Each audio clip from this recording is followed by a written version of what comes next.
यो चाहिँ देख्न सक्नुहुन्छ हैन दामी ठाउँ छ नागी डाँडा खै शिबुवा यो चाहिँ यो शिबुवा हैन यो चाहिँ हिमालहरु यो सबै यो बादलले झेके जति सबै हिमाल मकाली हिमाल उ माथि यहाँहरुलाई सबैजनालाई फेरि मेरो भिडियोमा स्वागत छ अनि आज म तपाईहरुको माझमा मेरो मामा हुनुहुन्छ वानामा बस्नुहुने मेरो मामा हुनुहुन्छ उहाँसँग तपाईहरुको बीचमा चाहिँ उहाँसँग केही बातचितहरु गर्नेछु उहाँले चाहिँ यो ठाउँको बारेमा यो वाना नगरपालिका अहिले 5 खपन नाम भएको छ 5 खपन नगरपालिकाको विषयमा र यो ठाउँ अहिले जहाँ हामी घुम्न आएको छौं यो चाहिँ नागी डाँडाहरु अनि यो विषयमा चाहिँ उहाँलाई म सोध्न गइरहेको छु अनि उहाँले यो ठाउँको विषयमा केही तपाईहरुलाई जानकारी दिनुहुनेछ मामा तपाईलाई स्वागत छ मेरो भिडियोमा मामाको परिचय दिनु न मेरो नाम अर्जुन कुमार श्रेष्ठ हो 5 खपन नगरपालिका वार्ड नम्बर 6 हजुर अब यो हामी चाहिँ यहाँ चाहिँ नि भान्जा हजुरहरु भान्जे बुहारीहरु आएकोले रमाइलो घुम्न आएको हो हैन नागडाँडामा बसेका छौं अहिले नागडाँडामा बसेका छौं यसको नागडाँडा चाहिँ कस्तो भने अब पहिलादेखिकै हजुर हरेलो बजार लाग्ने हजुर अनि एकादशी बजार पनि लाग्ने वर्षमा 2 चोटी 3 चोटी जति बजार लाग्छ यो नागडाँडा मेला लाग्छ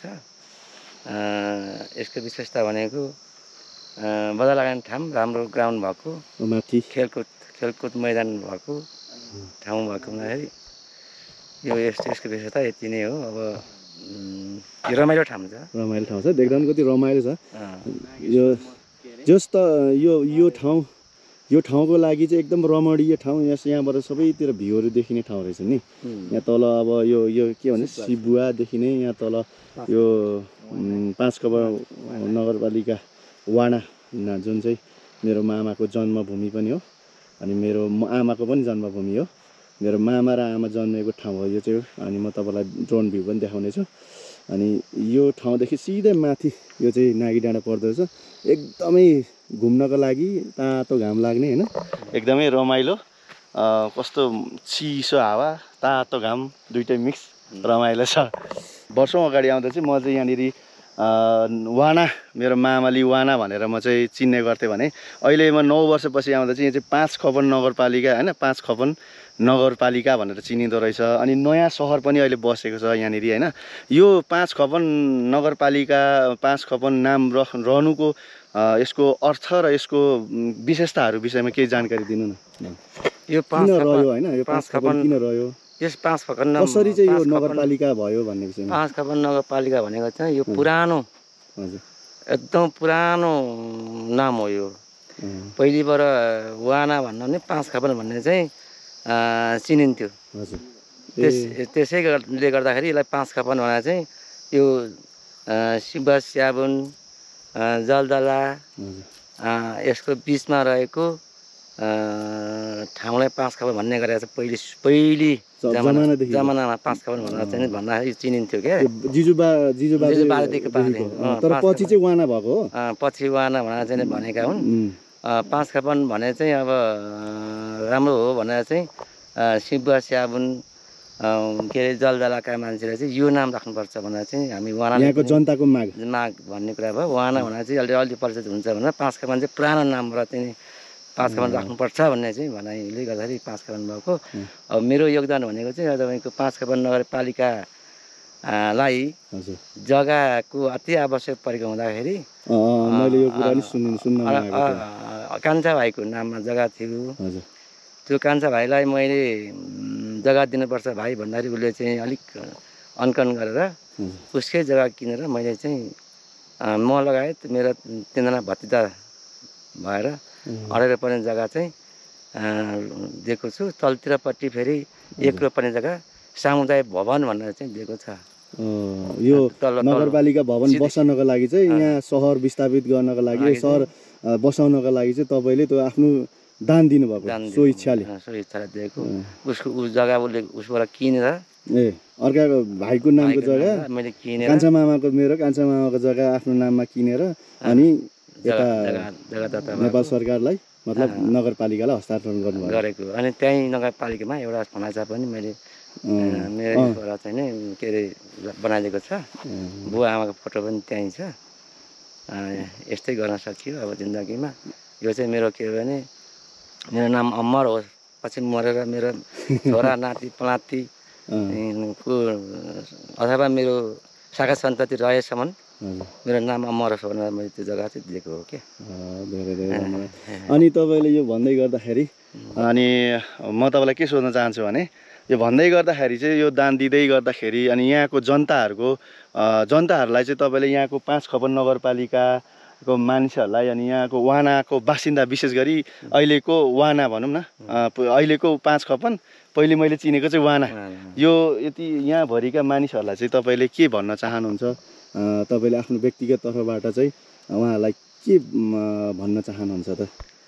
अब मैले त्यसरी जग्गा नदिएको थियो भने यो वाना चाहिँ नगरपालिका अफिस बस्ने थिएन। यो अर्कैतिर कहाँ जान्थ्यो त्यो पत्तो थिएन। त्यसै अर्थमा भाइको नामको जग्गा चाहिँ आफूले किनेर यो वाना भनेर ठामै राख्नुपर्छ यो जग्गा भनेर सबै यहाँका गाउँका साथीभाइहरूले भनेर चाहिँ नि मैले पनि ल ओके म किनेर दिन्छु भनेर चाहिँ नि मैले किनेर दिएको हो। र उहाँले नि हामीलाई चाहिँ नि जे होस् राम्रै सोध्नु भएको छ। यतिको जग्गा जाता हाम्रो वानामा पाउँदैन। महँगो आफ्नो नभए पनि अर्काको जग्गा किनेर दिएको। यो चाहिँ तपाईँलाई यति साह्रो गर्ने मन चाहिँ तपाईँलाई कहाँद्वारा के भएर चाहिँ प्रेरणा आएर तपाईँले यसरी जग्गा दान दिने चाहिँ मन भयो? यो यसो अब म चाहिँ के भन्छु नि भान्जा, अब मर लानु केही छैन होइन, मर लानु केही छैन। यो हाम्रो नाम पछिसम्म रहोस्। मेरो छोरा नातिले पनि मेरो बाउ अथवा बाजे अथवा च्याब्जुहरू कतिका चाहिँ दान धर्ममा यो के अरे अग्रसर रहेछन् भनेर चाहिँ भन्लान् भनेर पनि मैले त्यो कुराबाट पनि प्रेरणा मिलेको है। अनि मैले के सोचेँ भने हामी धेरै तल्लो अवस्थाका थियौँ पहिले धेरै तल्लो अवस्थाको। हामीले अब भनेर खाना त होइन पानी नै पिउन पाउँदैन त्यतिखेरको जमाना र अहिलेको जमानामा यत्र धनाढ्य मान्छेले पनि जग्गा कहीँ पनि उपलब्ध गर्न सकेनन् भने म जस्तो गरिब मान्छेले म दिन्छु भन्ने एउटा आफ्नो आत्माले भनेर मैले जग्गा दिएको हो। यो चाहिँ एउटा म के भन्न चाहन्छु नि हाम्रो लागि र हाम्रो जेनेरेसनको लागि चाहिँ एउटा मेरो मामा चाहिँ उदाहरणीय हुनुहुन्छ। किनकि मैले देख्दा पनि हाम्रै अवस्था पनि अनि मेरो मामाले आउँदाखेरि पनि यति करोडौँको जग्गा दिने अवस्था खालको चाहिँ थिएन होइन मामा। तर अहिले यो अवस्थामा आएर चाहिँ मेरो मामाले यसरी जग्गा दान दिँदाखेरि चाहिँ हामीलाई पनि एउटा प्रेरणा केही गर्दाखेरि केही हुन्छ। नेपालमै बसेर पनि यसरी धन सम्पत्ति कमाएर होइन अनि यसरी दान दिन सकिन्छ भन्ने कुरा चाहिँ एउटा प्रेरणा मैले पनि मेरो मामाबाट सिकेको छु। म आएको 2-3 दिन भयो। पहिले यस्तो ठाउँ थिएन यो वाना मैले देख्दाखेरि अर्कै थियो। तर अहिले चाहिँ धेरै डेभलप भएको छ। अनि यो डेभलप हुनुमा चाहिँ मेरो मामाको पनि हात छ भन्दाखेरि चाहिँ मलाई एकदम खुसी लागेको छ। मेरो मामाले मेरो अन्तरे मामा पनि हुनुहुन्छ अनि जन्तरे मामा पनि दुईजनै मामाहरूले अनि हाम्रो दाइहरूले जुन योगदानहरू दिनुभएको छ आफ्नो समाजको लागि एउटा परिवेशको लागि एउटा बस्ती बसाउनको लागि।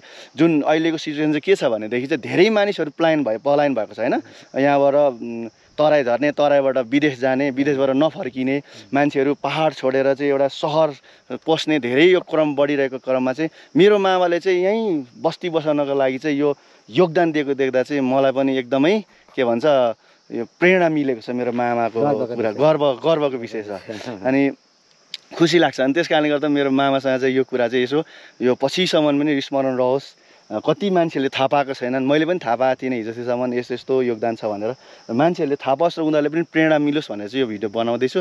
र म खुसीको कुरा छ मेरो मामलीमा अनि यसरी यो सहरहरू बस्दाखेरि होइन एकदमै रमाइलो सहर छ। मुहाना पहिले पनि रमाइलो थियो तर अझै अहिले चाहिँ विकसित हुँदै गएको छ। अबको 5-10 वर्षमा अर्कै वाना हुन्छ होइन मामा? हुनसक्छ। अहिलेको यो हामी जन्मेकै ठाउँमा नगरपालिका बसेको छ। हामी यो भन्दै गर्दाखेरि अहिलेको यङ जेनेरेसनहरूलाई जस्तै हाम्रो दाजुभाइ होइन हाम्रो यो छोरा जेनेरेसनहरूलाई चाहिँ तपाईँले के भन्न चाहनुहुन्छ? जुन चाहिँ विदेश जाएर अब अमेरिका अस्ट्रेलिया अनि यो विदेशमा गएर उतै बस्ने नेपाल नफर्किने होइन उनीहरू चाहिँ काठमाडौँ छिर्ने गाउँ नफर्किने भनेर सोच बनाइरहेका युवाहरूलाई चाहिँ के भन्न चाहनुहुन्छ? अल्छेर हुन् ती बाहिर बस्नेहरू चाहिँ त्यो मौज गर्न बसेका हुन् ती साँच्चै भन्नु पर्दाखेरि।